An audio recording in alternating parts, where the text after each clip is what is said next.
Hi there, Andre here from Peak Motorcycles. This video is the follow-up to my part 1 about the Honda CRF300 Rally and L seats. In that video I compared the two stock seats side by side, measured them, weighed them and tried to work out what the differences were between the two of them. Since I've recorded that video, these seats have been away to Motorcycle Seatworks, which is a company in the UK who specialise in reshaping motorcycle seats. So what they've done is they've taken the seats, they've taken the covers off, they've shaped the foam for a level where there's still a degree of comfort, but while they will reduce the overall height. So what I'm going to do now in this video, and this will go out as a Wednesday short, is I'm not going to measure everything again and do that same comparison again. If you want to see that, have a look at the other video. All I'm going to do is just measure the thickness, tell you what the reduction is, and bearing in mind they would go lower than this, but the more foam you take out, the more you compromise on the comfort. The guy who actually did these particular ones, he's a former trials rider, he was really helpful, really knowledgeable, and he did say to me, he said, look, do you want to go as low as you can, or are you looking for a balance? And I'm definitely looking for a balance. I mean, while I appreciate some people want to have the seat as low as it could possibly go, in most cases, you've got to be comfortable on it. There's no point having a low seat that you can get your feet down on if it's not going to be comfortable on the bike. So hopefully there is still enough foam remaining within these seats. So I will measure, see how much there is in there, and then I'll weigh them both, compare that with what the original stock seats weighed. And then the very last thing will be, I will just show you how the Rally seat compares with my stock Rally seat that's on my bike, and then I'll fit it and you can see what it's like on the bike. That was it. Probably a longer intro than the rest of the video, but now I'm going to go and measure the seats. So this is the cut down L seat. So there's still just enough space to get the Honda written on there. I don't know if you can see how much I'm pushing that, but there is still padding throughout. So let's see how thick all of this really is. So from my previous measurements, the first one that I'd measured was just here. So at the front of this, roughly where the strap is. And we'll put all of these in the description so you don't need to make a note of them as I go. So that one is about 35 millimeters. The next place to measure is in the middle of this recess, just over 35 millimeters.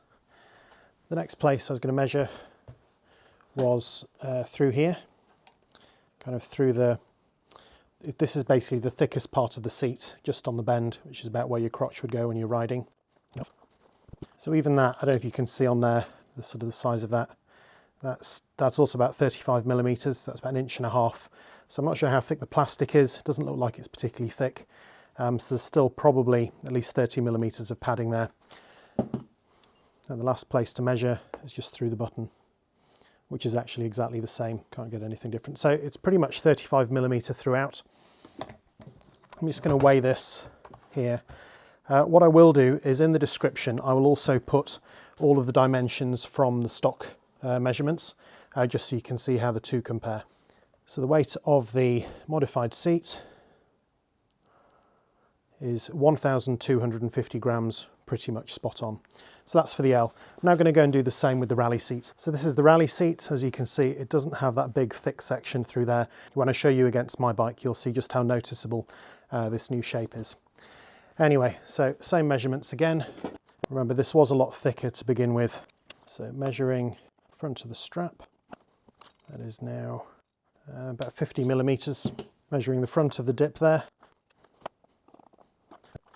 it's also about 55. And now to measure middle of the bend. So that is about 60 millimeters. And then the last one just through the button, which is the same actually. Maybe slightly less. That's about 60 millimeters as well. So, I mean, the rest, the measurements are all, they're not 100% precise just because the foam will compact when you actually sit on it, and also because of the sculpting at the sides. But roughly this is about 55 or 60 millimeters all the way through instead of 80 or 85 millimeters as it was stock. So saved about 30 millimeters height on this seat. On the L it saved about 25 millimeters. Give or take, but with the sculpting at the sides and the fact that it doesn't have this flat platform anymore means that you do actually get some extra benefit from having it. Right then, I'm just going to weigh this seat, and the new Rally seat weighs in at 1.416 kilograms, so just over 1,400 grams. So it is a little bit heavier than the L seat as expected. So the next thing I'm going to do is I'm just going to show you how the shape of the stock seats varies from this one. So this is my stock Rally seat that's on the bike at the moment, and I don't know if you can really see it in the video, but there's quite a pronounced line that comes across here, and the same on this side. So you've actually got quite a lot of width which is flat, unless you have a very oddly shaped gusset or you've been riding too many horses. That part of your body is probably not that shape.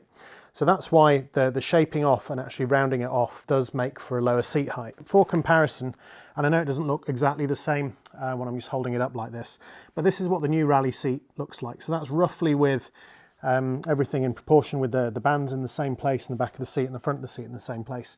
So I don't know if you can see it on there, but actually it's this depth here. Now it is slightly misleading just because of the angle that the camera's coming in at, but this bit here is quite a lot lower on this bike, particularly with how it's shaped off over here instead of having that shape on there. The very last thing I'm going to do is I'm now going to take the stock seat off and I'm going to fit this new one and then just let you have a quick look around to see how it looks back on the bike. Unfortunately, I don't have a CRF300L, so I can't show you how the L seat will look, but I know for the people that I've shipped the L seats off to so far have said that they would give me some pictures once they've put it on their bikes and to give me some feedback. Remove the seat, straightforward, it's just these two bolts.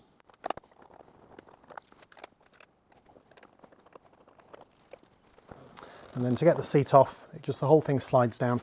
The bits that actually need to engage with the frame is that there's the tab on here, which goes around the little button on the tank. I think that's similar on the L. Then there's these two holes here, which go onto these hooks on the bike. And then there's these two hooks here, which hook under the bar there. And then the last bits are the mounting points here that the bolts bolt onto. So here we have the new one. I can tell it's the Rally seat because it's got those rubber blocks on there. Everything else is exactly the same because it's the same seat pan. So the trick to getting this back on is to get the front engaged. There we go, that's back on, that's all fitted properly. I'll just put the bolts back in. I guess most people won't have this strap on the back. There we go, simple as that. So just to give you a quick look at how it looks when it's fitted, if I come out and see quite low down, you can see it's just that little bit lower than it was. It doesn't have that very pronounced edge and lip that was on there before. Just coming around to the back of the bike and you look along it, so you can see it's a much more rounded over shape than it was before. And then from this side, it's kind of the same. So yeah, it still fits properly up at the top, as it should, because it's the same pan underneath. I think certainly at this end, nothing has really changed. It's only really the shaping over here. So if you compare that with the shape of the seat on your bike, you'll see the difference. So there you have it. That's my follow-up video on the stock seats for the Honda CRF300L and Rally, just showing just how much lower they can go, the slight weight difference that comes about, and how they fit, or at least how the Rally one fits to my bike. If you're someone who's a little bit shorter in the leg, or you just need to have a bit more confidence in getting your feet down, I think that lowering the seat is definitely one of the options that you can take that doesn't involve modifying the geometry or anything else. So the compromises that come with this are that you do lose a bit of comfort. So, you know, there isn't as much padding as there is on the stock seats, but there is still, you know, the seats still feel fairly soft. I am going to ride mine a bit like this, even though I don't really need the lower seat, just to see what it's like. But yeah, so you lose a little bit of the padding, so there will be some of the comfort that goes with that. The other thing is that you lose a little bit of leg room, so the distance between the bottom of the seat and the foot pegs reduces slightly. But if you're doing this because you're shorter in the leg anyway, that's probably going to be a benefit rather than a hindrance. I'm going to have these seats for a while, so if you have any questions, please ask in the comments. If this has been interesting and useful, please like and subscribe if that's your thing. If it isn't, that's fine too. Thanks for watching, and I'll see you next time.